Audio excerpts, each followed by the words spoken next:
السلام علیکم، میں صبح خالق، انشاءاللہ آپ لوگ ٹھیک ٹھاک ہوں گے۔ میں دراصل کچھ عرصے سے غیر حاضر تھی، میں اس کے لیے معذرت خواہ ہوں۔ دوسری یہ کہ میں کہنا چاہتی ہوں کہ آج نیوز دیکھی، بلکہ کل سے دیکھ رہے ہیں 3 دن۔ بنگلہ دیش جو ہے نا، آپ دیکھیں کتنی بہادر قوم ہے۔ اس قوم نے اپنے وزیر اعظم کو ملک سے باہر نکال دیا۔ بنگال کے نوجوانوں نے حسینہ واجد کو ایک طرح سے استعفیٰ دینے پہ مجبور کر دیا۔ آپ نے دیکھا کہ حسینہ واجد کی غلط پالیسیوں کی وجہ سے 4 لاکھ سے زیادہ عوام سڑکوں پر تھی، کیونکہ ان کی پالیسیاں بہت زیادہ خراب تھیں۔ عوام ان سے بیزار تھی، بہت زیادہ بیزار تھی۔ وہ تو ہمیں بہت عرصے سے نظر آ رہا تھا۔ عوام سڑکوں پہ نکلی، سول نافرمانی کی انہوں نے، اور اس کے علاوہ انہوں نے حسینہ واجد نے ہیلی کاپٹر میں بیٹھ کر بھارت کا رخ کرا اور وہ اپنے ملک سے فرار ہو گئیں۔ آپ نے دیکھا 4 لاکھ لوگوں نے کس طرح سے سڑکوں پہ نکل کے انہوں نے جو ایک اصول بنا لیے تھے حسینہ واجد نے، ان کو ختم کرنے کے لیے 4 لاکھ لوگ سڑکوں پہ آئے، جس میں سے بیچارے 900 لوگ شہید بھی ہو گئے۔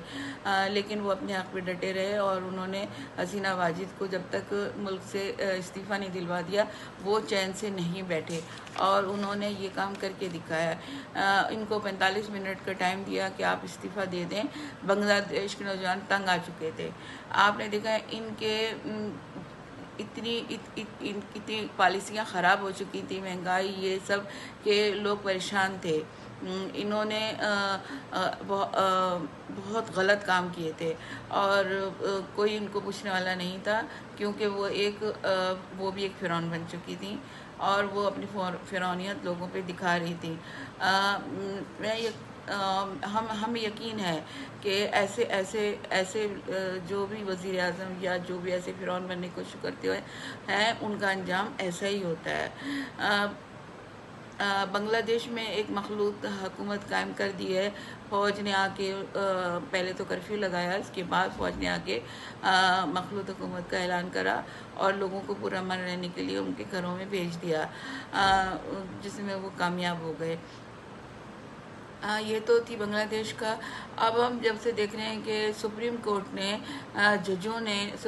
کے ججوں نے جب سے یہ فیصلہ دیا ہے مخصوص نشستوں کا، یہ جو نون لیگ والے ہیں نا، انگاروں پہ لوٹ رہے ہیں، اور اس قدر بد زبانی اور اس قدر بدتمیزیاں اور اس قدر شور مچا رہے ہیں کہ ان کو سمجھ نہیں آ رہا کہ ہم کیا کر ڈالیں، جبکہ وہ ہر چیز میں ناکام ہو رہے ہیں۔ حکومت کو بہت شدت سے اس بات کا وہ افسوس ہے کہ ایسا کیوں ہوا۔ یہ کسی کی تصویر یا خبر لگا دینے سے اس کی مقبولیت کم نہیں ہوتی، یہ ان کو نہیں معلوم۔ اس طرح سے تو اس شخص کی مقبولیت اور بڑھتی ہی چلی جاتی ہے، یہ بات ان کی سمجھ میں نہیں آتی۔ پورا پنجاب پانی میں ڈوبا ہوا ہے، لیکن یہ بھی ان کو نظر نہیں آ رہا۔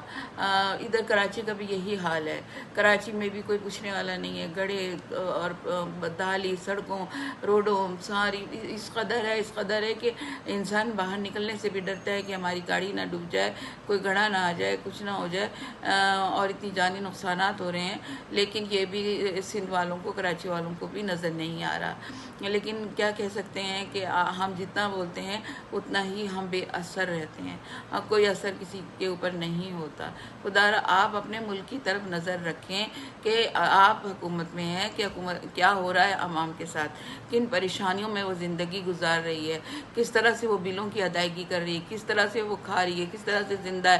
یہ چیزیں دیکھیں آپ لوگ، یہ نہیں کہ صرف اپنی عیاشیوں میں لگے رہیں۔ کوئی پکنک منا رہا ہے، کشتیوں میں بیٹھ کے مزے اڑا رہا ہے، یا لوگ فاقوں سے مر رہے ہیں۔ خدا حافظ۔